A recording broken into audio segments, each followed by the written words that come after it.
তো যে আলোচনা শুরু করতে চাচ্ছি প্রথমেই, যে দেশের রাজনৈতিক যে আজকের যে অবস্থা, দেখেন আজকে থেকে 7 মাস আগে যখন শেখ হাসিনাকে দেশ থেকে বিতাড়িত করা সম্ভব হলো, তখন কি বসে আপনি আজকে যে অবস্থায় আমরা এসে পৌঁছেছি, আজকে তো আমি তো মনে করি একটা অচল অবস্থা, আপনি কি তখন চিন্তা করছিলেন যে আমরা এই অবস্থায় এসে দাঁড়াবো? এবার এই জাতীয় ঈদগাহকে কেন্দ্র করে যে অদ্ভুত এবং নাটকীয় দৃশ্য দেখেছি, এরকম নাটকীয় দৃশ্য আমরা দেখিনি। যেমন এবার ঈদের জামাতের এখানে যিনি ইমামতি করেছেন, বাইতুল মোকাররমের নবনিযুক্ত খতিব, তিনি সম্ভবত জামায়াত ইসলাম মাইন্ডেড একজন আলেম বা ওলামা। এখন তাকে, তার সমর্থক যারা রয়েছেন, তারা তাকে মর্দে মুজাহিদ, তারা তাকে জীবন্ত অলি, এবং তারা তাকে এ যুগের মুজাদ্দেদ। আপনারা জানেন যে মুজাদ্দেদ কাকে বলে। তো এরকম হিসেবে তারা প্রচার করছেন। তো সেই মানুষটির ইমামতিতে জাতীয় ঈদগাহে নামাজ হয়েছে। তো সেখানে ইমাম সাহেব মানে খতিব সাহেব তিনি একটি কাণ্ড করেছেন। সেটি হলো, যারা ফটোগ্রাফার ছিলেন, তো তারা এই ঈদের জামাতের যে অনুষ্ঠান তারা ভিডিও ধারণ করছিলেন।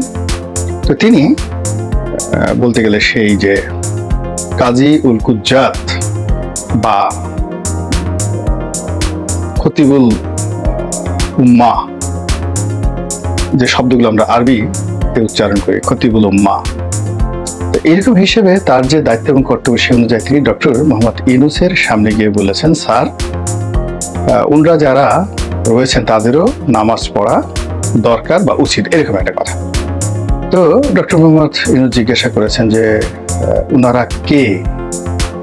তখন খতিব সাহেব বলেছেন, সম্ভবত তারা মুসলমান। তো মুসলমান যদি হয় তাহলে তো ঈদের নামাজ পড়া ওয়াজিব যে কোনোভাবে।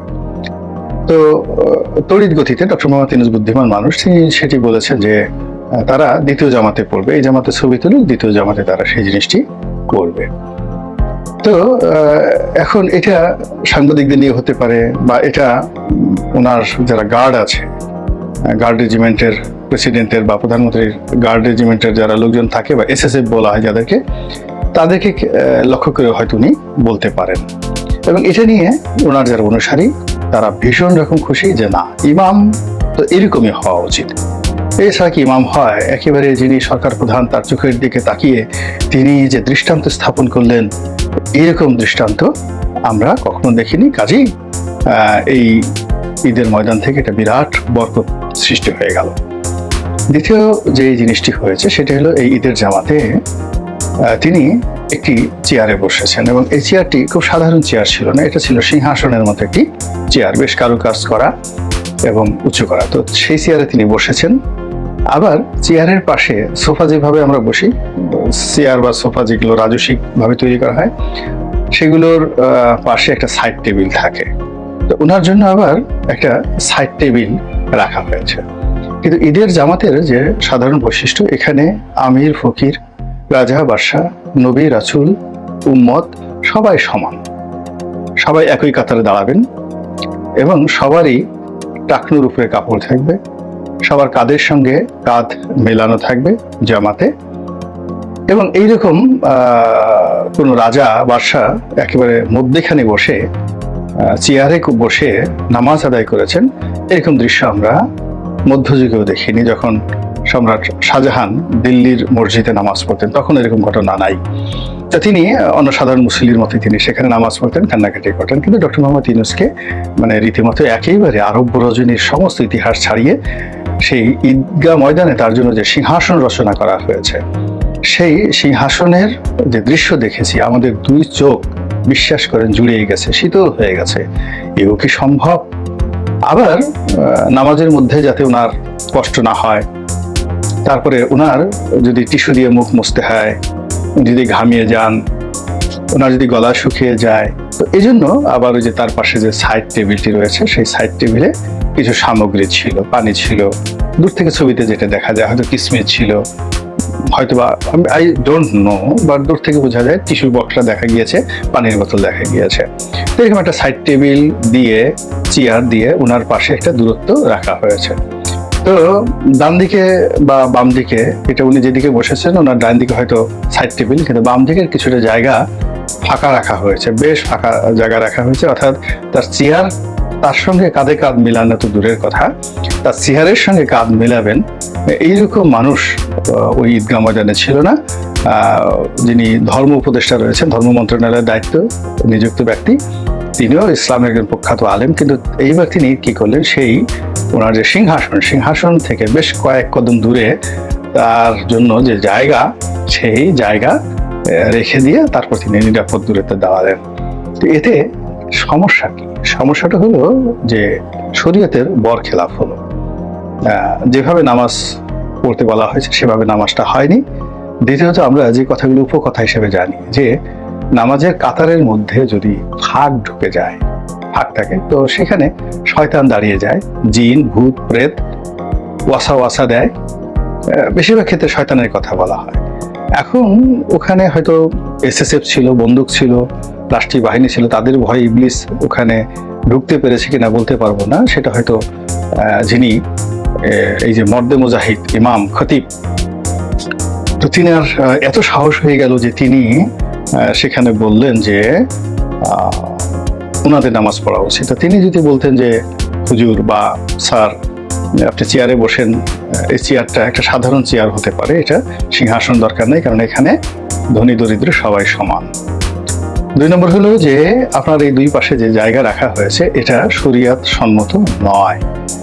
তো এই কথাটা যদি তিনি বলতে পারতেন তাহলে সেটা অনেক সুন্দর হতো এবং তিনি সত্যি মর্দে মুজাহিদ হতে পারতেন, কিন্তু সেটা তিনি বলেননি।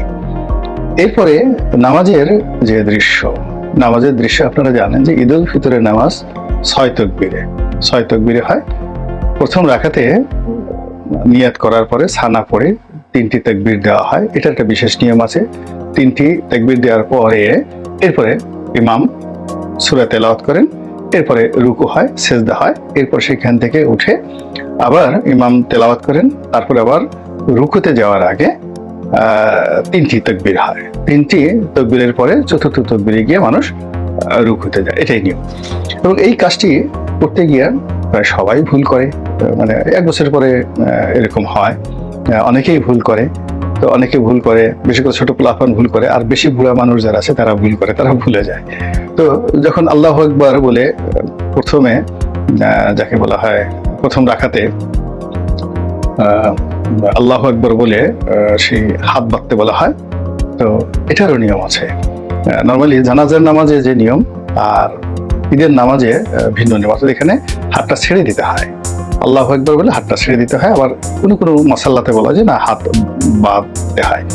কিন্তু এটা নিয়ে সমস্যা না। সমস্যাটা হলো যখনই সেই আল্লাহু আকবার বলে সেই হাত বাঁধতে হয়, করতে হয়, যাকে বলে হাত ছেড়ে দিতে হয়, অথবা 3টা তাকবীরে যদি অপেক্ষা করতে হয়, তখন অনেক বুড়া এবং অনেক যারা বাচ্চা ছিল তারা সরাসরি রুকুতে চলে যায়। আর এই দৃশ্য দেখে আশেপাশের পোলাপান এমনকি বুড়া মানুষের খিলখিল করে নামাজের মধ্যে হাসতে থাকে। তো নামাজের মধ্যে হাসতে থাকে এবং এটা বাংলাদেশে একটা চিরাচরিত, এটা হয় অলমোস্ট 20%। আবার বেশিরভাগ ক্ষেত্রে যেটা দ্বিতীয় রাকাতে গিয়ে যে ভুলটা হয় সেটা হলো রুকুতে যাওয়ার আগে যে 3টা তাকবীর দেওয়া হয়, 4র্থ তাকবীরে রুকুতে যেতে হয়, কিন্তু সেই প্রথম তাকবীর দেওয়ার সাথে সাথেই দেখা যাচ্ছে বেশিরভাগ অনেক লোক যাদের মনে থাকে না, বুড়া মানুষ এবং বুড়া পোলাপান, তারা সরাসরি রুকুতে যায়। তারপর যখন দেখে যে অন্যরা সেই রুকুতে যাচ্ছে না, তখন তারা আবার ঘাড় উঁচু করে দাঁড়িয়ে অনেকে আবার পিন করে আশেপাশের দিকে তাকায় যে তারা যে ভুলটা করলো এটা কে দেখলো। এখন তো আধুনিক প্রযুক্তির যুগ, ক্যামেরা হয়, সবকিছু হয়, তো এর কারণে এই জিনিসগুলো সামনে চলে আসছে। আগে ঈদের ময়দানে এই দৃশ্য দেখে আশেপাশের উপস্থিত বুড়ারা হাসতো, আর এখন এটা দেখে সারা দেশের মানুষ হাসছে। তো এই ঈদের জামাতে বিশেষ করে আমাদের জাতীয় ঈদগাতে যে ঘটনা ঘটছে, এইবার এরকম কিছু মজাদার কিছু ঘটনা ঘটছে যা কিনা বাংলাদেশের মানুষকে ভীষণ রকম ব্যস্ত রেখেছে। অনেকে বিনোদিত হয়েছে, অনেকে হাসছে। যারা ছোটকালে মসজিদে গিয়ে কিংবা ঈদগায় গিয়ে হাসাহাসি করতেন, গড়াগড়ি করতেন, তারা এখন ঘরে বসে এই দৃশ্য দেখে বা ইউটিউবে এই দৃশ্য দেখে গড়াগড়ি করছেন। এরকম ঘটনা ঘটছেন। কে করেছেন, কারা করেছেন আমি বলতে পারবো না, আপনারা দেখে নিয়েন আর কি। এরপরে যে কটা জিনিস দেখা গেল সেটা হলো এবার ঈদের এই জামাতে রাষ্ট্রপতি মহোদয় উনি আসেননি। এখন কেন আসেননি? তিনি কি বন্দী, নাকি তাকে আসতে দেওয়া হয়নি, অথবা তার বিরুদ্ধে মব হবে, ওখানকার ছাত্র জনতা খেপে যাবে, শেখ হাসিনার লোক শাহাবুদ্দিন চুপ্পু সাহেব তিনি আসছেন, মানি না নামাজ পড়বো না, ওনার অধীনে নামাজ, ওনার পিছনে নামাজ পড়বো না, ওনার সাথে নামাজ পড়বো না, এরকম একটা নফরত ঘৃণা এরকম একটা ভয় বা আতঙ্ক হয়তো কাজ করে এসছে, বা অন্য কিছু থাকতে পারে, প্রোটোকল থাকতে পারে।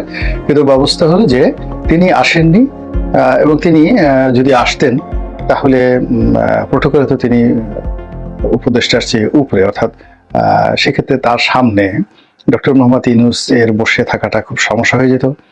অথবা যদি ডক্টর মোহাম্মদ ইউনূস বসতেন তাহলে রাষ্ট্রপতিকে বসার জন্য একটা ব্যবস্থা করতে হতো। আর রাষ্ট্রপতি তো শক্তিশালী মানুষ, শরীর স্বাস্থ্য ভালো, তিনি হয়তো দাঁড়িয়ে নামাজ পড়েন, বসে নামাজ পড়েন না। ফলে যে কোনো কারণে এটা বিসাদৃশ্য হতে পারে, হয়তো তাকে সেখান থেকে দূরে রাখা হয়েছে, কিন্তু এটা নিয়ে আলোচনা হচ্ছে।